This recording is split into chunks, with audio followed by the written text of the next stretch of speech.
September 17న Telangana విలీన దినోత్సవమేనన్నారు జాగృతి అధ్యక్షురాలు కవిత. విమోచన దినోత్సవం అంటూ ఫెడరల్ స్ఫూర్తికి వ్యతిరేకంగా బీజేపీ కార్యక్రమాలు నిర్వహిస్తోందని విమర్శించారు.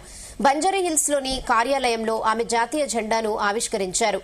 ఈ సందర్భంగా తెలంగాణ సాయుధ రైతాంగ పోరాట యోధులు ఎంకే మోయినుద్దీన్ ను కవిత ఘనంగా సత్కరించారు.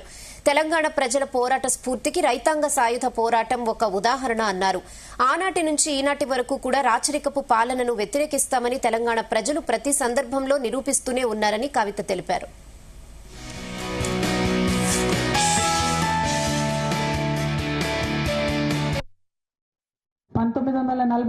ప్రారంభమైన సాయుధ రైతాంగ పోరాటం అనేటటువంటిది ప్రపంచ చరిత్రలో ఇప్పటికీ కూడా రష్యన్ యూనివర్సిటీలలో, ఫ్రాన్స్ యూనివర్సిటీలలో, అనేక యూనివర్సిటీలలో పాఠాలుగా చెప్పుకుంటారు.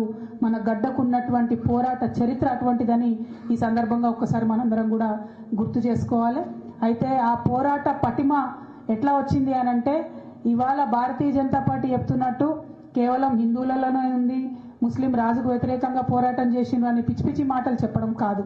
నిజం జరిగింది ఏంది అనేటటువంటి అంశాన్ని మనం గమనించుకోవాలి.